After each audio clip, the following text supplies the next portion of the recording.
Good morning to you. The governor declares a state of emergency due to a fall blizzard in the High Line. Coming up, what it's like in the hardest hit areas and advice from the Gallatin County Sheriff about high country activities closer to home. I'm John Shearer in Yellowstone National Park, and there's a big bull elk just around the corner here. It's leading park officials to issue some warnings at this time of year. Coming up, what they're saying.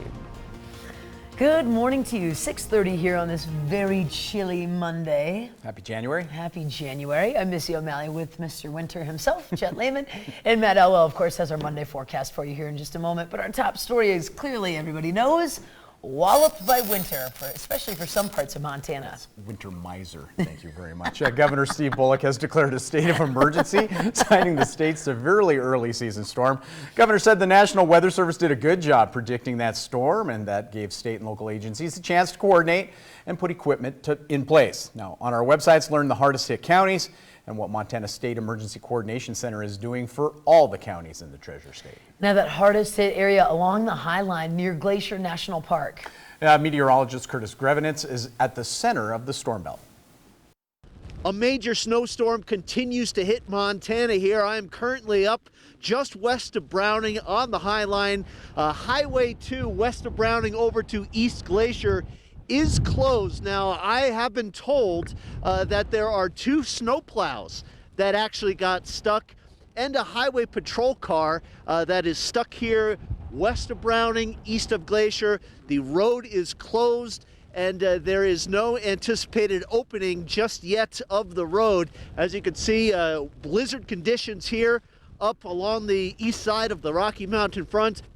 It's cold. Temperatures are about 25 degrees, wind 30-35 miles per hour. That puts the wind chill down near zero. And visibility is down near zero here as well. So it's advised to stay off the roads, and there may be more roads like Highway 2 here along the High Line here that gets closed down because of these really bad weather conditions. We will continue to bring you updates from a major winter storm up here on the High Line. For now, I'm meteorologist Curtis Grevenitz, MTN News. Oh, that just makes I'm so glad it's him. I'm so glad it's him out there. Thank you, Curtis. I was saying up to 2 feet of snow, 48 inches for some of those people. Unbelievable. Happy September. And crews are working to restore power in central Montana. According to Northwestern Energy's outage map, there are outages reported near Fairfield, Cascade, Choteau, Fort Benton, Conrad. It's unknown how many people are actually affected by these outages or the official cause. On Friday, Northwestern Energy said it would be adjusting staffing in anticipation of this storm. Wow. Also, fall is a popular time of year for people to enjoy hiking, fishing, hunting, all in the backcountry. Also sledding and snowshoeing. The Gallatin County Sheriff's Office has a few tips to remind you how to stay safe while recreating in the outdoors this fall time of year. Now, first, you got to check the weather forecast and be prepared for changing conditions. Bring lots of layers so you can stay warm. Make sure you have plenty of water to stay hydrated. Bring snacks if you plan on being outside for a long period of time. If possible, try and bring somebody along on your outdoor adventure with you. If you don't have to go by yourself and you got a buddy, go with someone else. If you are going by yourself, make sure you let other people know where you're going and when you're supposed to be out. So if things go bad, when we get the call, our search and rescue folks, we have the most information as possible, where you were going, where you parked, when you were supposed to come out. That helps us a ton in being able to locate you safely.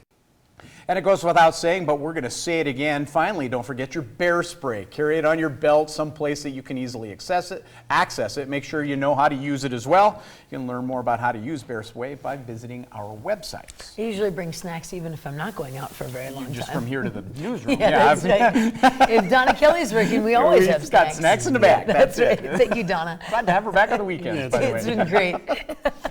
Hey, by the way, those areas up north that have been so affected by the snow, the blizzard warnings and the winter storm warnings have been allowed to expire, but it's still dangerous out there. They're talking emergency vehicle travel only, so they do have a civil emergency watch out for that Rocky Mountain front out toward Cut Bank, Conrad, those areas. So keep in mind, if you have family or friends up there, keep them keep informed of what's going on with them. Temperatures into the 20s and 30s this morning. There's still a little light snow out there. You're not seeing a lot on our radar imagery. We don't get that low-level coverage here in southwest Montana with that light snow, but there are snow reports coming in. It shouldn't be a big issue as far as travel is concerned. This is very light snow, but there may be some slick spots on a few of the area roadways. Temperatures are cold. It'll continue to be cold into the afternoon. Hats, gloves, coats, all that winter garb. Hopefully you've been able to dig that out over the last 24 hours. We'll talk how long you're going to need that in just a few minutes. Thank you, Matt. 6:35 now on this Monday. Saturday was National Public Lands Day, but a traditional cleanup highlight canyon didn't quite happen. That's right. MTN's Gabby Crevitt explains why and tells you how you can show your appreciation for our public lands by volunteering. Located about 10 minutes south of Bozeman and tucked away in the Custer-Gallatin National Forest is Highlight Canyon. Known as Bozeman's Playground, Highlight offers endless recreation opportunities for visitors all year long. The Friends of Highlight Fall Cleanup Day was scheduled on National Public Lands Day, but has been rescheduled to Saturday, October 12th due to weather. And they're still looking for volunteers. We're doing our annual fall cleanup of Highlight, and that involves going around to the campsites and the trailheads and picking up trash and all the other places where people go to make sure that everything's clean and tidy. The Friends of Highlight say this cleanup is critical, especially with the increased traffic in the area. We have counters that we've installed along the road here. One of them is down here. In July of 2019, Highlight Canyon saw 27,492 cars. And on Labor Day alone, there were approximately 200 cars driving through the canyon every hour. The cleanup effort will help preserve the natural area as well as one of Bozeman's most important resources. One of the important things too is that Highlight is one of the main water sources for the city of Bozeman, and so we want to make sure that everything is clean and pristine in the Highlight Canyon so that our water stays clean. You can join the Friends of Highlight for the fall cleanup on October 12th at 12 p.m. at the Highlight Day Use area. Gloves, tools, and trash bags will be provided to all volunteers. We want people to come up here and really appreciate the beauty of Highlight Canyon, and so we don't want the trash to be a distraction. In Bozeman, Gabby Crevitt, MTN News. Now, the Friends of Highlight host cleanup events twice a year, one in the spring, one in the fall. You can learn more about how to volunteer on our website. That's good stuff. 6:37 now. The Gallup Valley Food Bank will start its Healthy Kids Pack program in the elementary schools. Starting on October 3rd, kids can receive food for the weekend. The program is designed to address food insecurity among children by providing access to meals over the weekend. Kid pack bags are available to all children at participating schools regardless of income. The program is in its 11th year, continues to expand its services beyond Gallatin County. We partnered with 21 schools across Gallatin, Madison, and Jefferson counties, and we're distributing around 450 bags a week. So each week schools report their numbers of how many they distributed the previous week and what their need is for the coming week.